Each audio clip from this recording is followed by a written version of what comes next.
2 a.m. Had to 2 a.m. Dose. Just came in it, man. Had to 2 a.m. Had to 3 a.m. Had to 3 a.m. Scribble, get my money. Had to 3 a.m. Had to 4 a.m. Had to 4 a.m. Get your grip for talking reckless. Possession for my protection. The burrows got in the and my diamonds lemon complected. The Pegasus sit on choppers. Dealership freak with shopper. I pull up and it's your stopper. Soda mixed in my vodka. Woo, fire! 3 flames for this track by L.H, man. Gotta give it to you for voice, delivery, and beat. I don't just say this just cuz. Some of you know I dabbled in rap and was pretty good, so I have an ear for talent. After checking this guy's work, professionalism, and business, I gotta say, you're headed down the right track. Stay consistent and your future in this music will be bright. Love the song and all his other songs as well. New fan for sure. If you want to hear the full song, follow my guy on SoundCloud.com and give him a listen. You won't be disappointed. You can also find this and more on his Spotify page. All links in the description. And if you want your music heard and deeply analyzed, send me an email, hit me up on IG, or drop a comment. Dope track, great businessman, and just a pleasure listening to you, fam. Stunted Growth, 3 flames. L.H, man, go check him out. Now let's get into the video you came to see.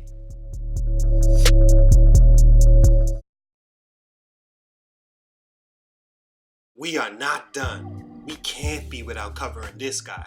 Ooh-wee, the do-rag assassin. The best dribbler of basketball I may have ever seen. I watched him over and over, countless times, take defenders' souls and sometimes their shoes. A lot of people get it twisted and think these streetball guys don't belong in the league. I've said this before, but misunderstood can't be the word I use to describe these guys, man. Destiny could be the only word that fits. I do know though, the game of basketball has missed out on a chance of a lifetime to incorporate streetball into professional sports at the highest level. Whether it be at all-star games or something exciting in the summer where NBA guys go against these guys in a 10-game season or something.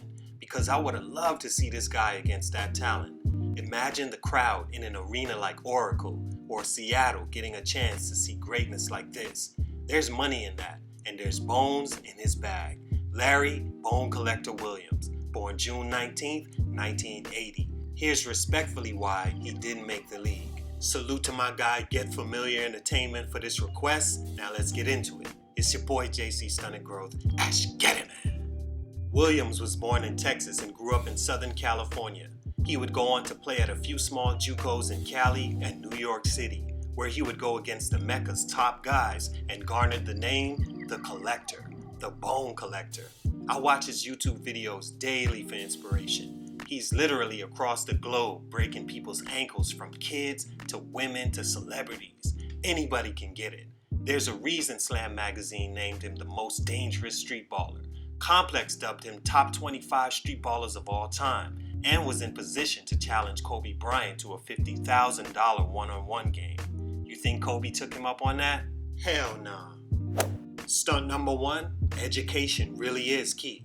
And no, don't take me for some lame-ass college ad by Romeo, but it just is. The confusion comes when we interpret it as a be-all, end-all, or something pushed on us to join the workforce. No, it's also the key for guys that play sports and are thinking of taking their games to top levels. You have to play the game sometimes. Staying in school, getting good enough scores to be accepted into a good basketball school, and being able to decide your future from there is vital.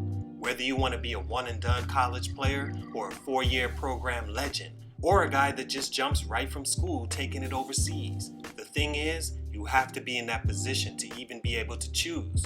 If you're constantly being held back and failing SAT tests thinking the JUCO route is good enough, then I'll let this goofy tell you. Congratulations, you played yourself. Bone Collector didn't take school as serious as he needed to, and it led him down a road void of the NBA. In his era though, it was so much more accepted to go this way. Streetball was at its highest peak, and dudes were getting paid and living like stars. In those times, some would say forget college, and I get it.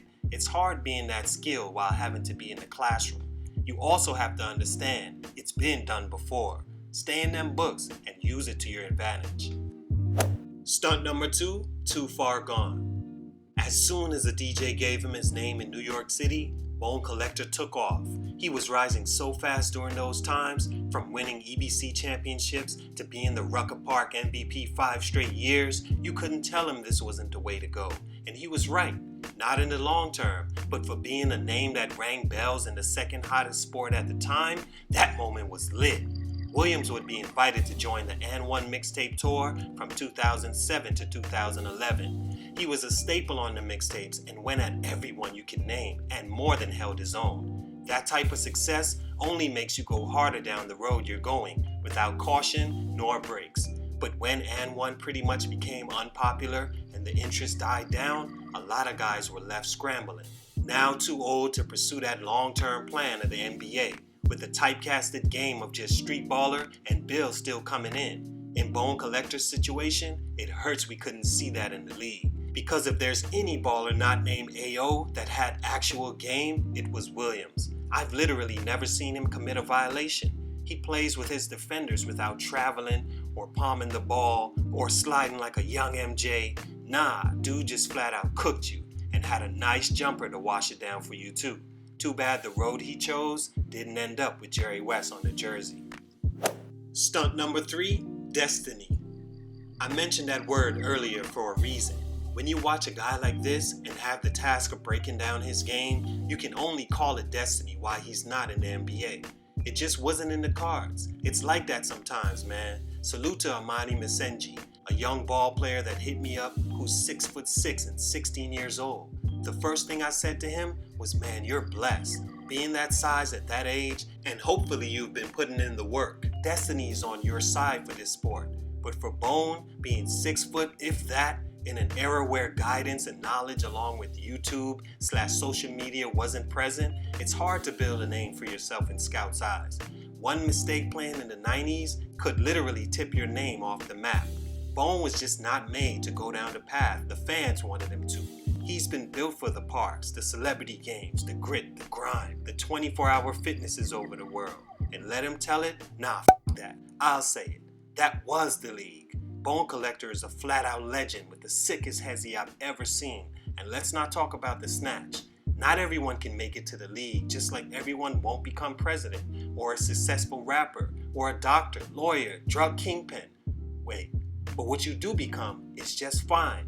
And I'm sure a lot would trade their entire existence for the love the Bone Collector still gets. He's currently a varsity coach at San Gabriel Adventist Academy, where his teams have had success and won state championships. Salute to one of the rocks of this basketball-ish, and the first Stunted Growth name bestowed on him.